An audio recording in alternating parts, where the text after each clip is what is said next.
A few minutes ago, the Travis County DA's office and the Texas Innocence Project wrapped up day one of a hearing to decide if a man convicted of murder 30 years ago should be exonerated.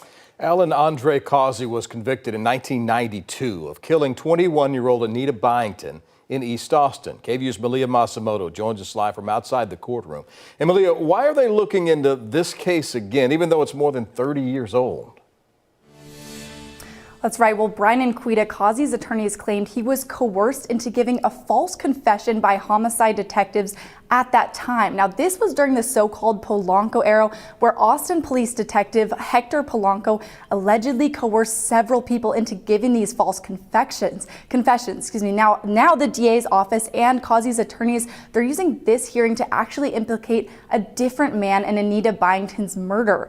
Now, this morning, an investigator with the DA's office who is tasked with looking into the Polanco era cases said many of the interrogation methods under Polanco were unethical and they, quote, were totally out of control. Now, later, an investigator with the DA's Conviction Integrity Unit testified for most of the day. The DA's office is trying to make the case that it wasn't Causey that committed the murder, but someone else Anita Byington was with the night that she was killed. Now, that man was arrested for a burglary and attempted assault later in 1999. The DA's attorneys say that that's what spurred them into looking more into this man and continuing to try to prove his guilt in the Byington case.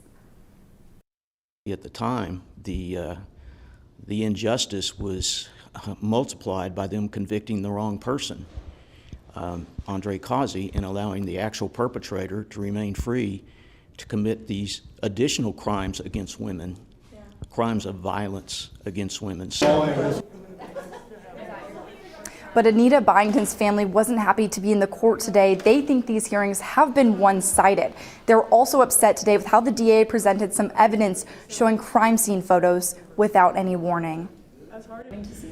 They didn't give us any warning. Just all of a sudden, these large close-up pictures of the crime scene of her dead, beaten body, where it was found.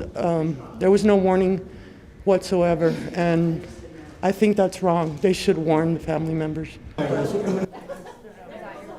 Another difficult day in court, but Christina still believes that Causey is the one who killed her cousin. Now, day two of the hearing will continue here tomorrow. The defense is expected to call 2 more witnesses to testify. Live at the Travis County Courthouse, Malia Masamoto, KVUE News.